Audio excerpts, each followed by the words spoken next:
কোনো জায়গায় বসলে সাথীদের সঙ্গে শরীয়ত বিরোধী কাজ না হয়, হুদুদে শরীয়তের ভিতরে থেকে হাসি খুশি থাকো। ঠিক আছে? কেউ আসলো, ওই বেটা ভাবলো যে আমার কিছুক্ষণের মধ্যে হয়তো মাইটটা দিবে আমারে, এমন ভাব, কবরের চিন্তায়, না এলেমের হেফাজতে, না মান সাকাতা নাজা। হ্যাঁ, মান সাকাতা নাজা হইলে বুখারী শরীফ আসছে করতে গিয়ে, মুসলিম শরীফ, তিরমিজি, আবু দাউদ।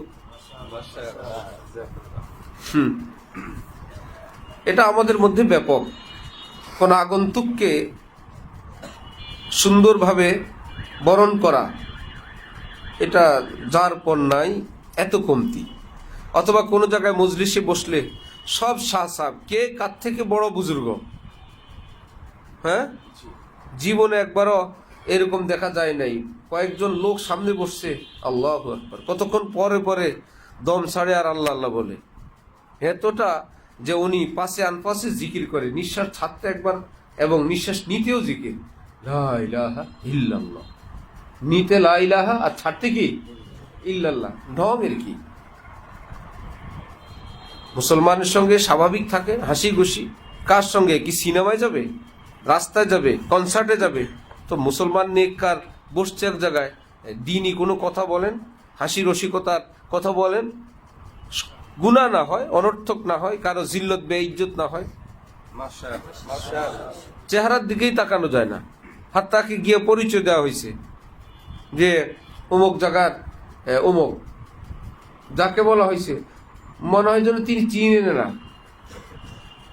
কিছুই জানেন না, কোনো এবারতই বুঝতেছেন না। এত কঠিন এবারত বলা হয়ে গেছে, এবারতের তর্জমা। গাল ফাঁকা করে একটু দাঁতটা দেখাবে, এই সুযোগও নেই। অসামাজিকতার চরম। কোন বউ তার শাশুড়িকে জিজ্ঞেস করছিল, মা আপনি আসার পর দেখলাম কয়েকদিন যাবত আপনি কান্না করেন। শাশুড়ি বলছে, কান্দি না, আমার চেহারাই এমন। এমন চেহারা বানায় রাখার দরকার কি? একটাই কারণ, কারণ এরকম কোন মুরব্বী পাই নাই, চেহারা যে কেমনে রাখতে হয় এটাই জানে না। চেহারাটা রাখবে কিভাবে, নতুন পুরাতন কোন মানুষের সামনে কিভাবে পেশ আসবে, এটাই তার জানা নেই। পাইছে কোনো কুম্বিসা গবিসা, এই কুম্বির থেকে কুম্বির শিখে।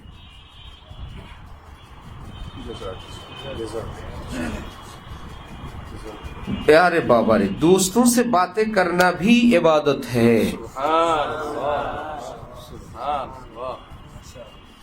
শুনছ? উনি আছে মান সাকাতা নাজা। दोस्तों से बातें करना भी इबादत है, क्योंकि मुमिन की ततबीब कल्ब भी इबादत है। কোন মুমিনকে খুশ করা, মুমিনকে এটা আনন্দ দেওয়া, এটাও কি ইবাদত। ইদখালুস সুরুরি ফি কলবিল মুমিনি ইবাদা। কি আর বল, একটাই আযাব গজব, একটাই তরবিয়ত না হওয়া। হ্যাঁ, কিতাব পড়াইতে দিলে পারবে, এবারও থল করতে দিলে পারবে, নাহু পারবে, সরব পারবে, সব পারবে। হঠাৎ দেখবা মোচ এত বড়, ঠোঁট ডেকে গেছে।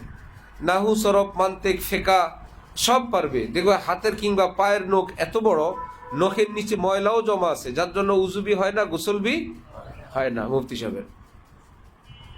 অথবা দেখবা নাকের পশম ভিতরের থেকে বাইর হয়ে এতটা বাইরেছে যে বাইরে আশ্রানো লাগবে। আরেক জালিমকে দেখলাম, হঠাৎ করে কি জানি বের হয়, আবার চলে যায়।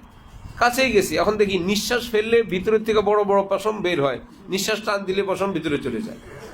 এই কয়েকদিনের মধ্যে আমি ভাবছিলাম কোনো ময়লা হবে, হয়তো নাক ঝাড়া দিলে যাবে, এখন দেখি না, এগুলো পশম, নাকের পশম।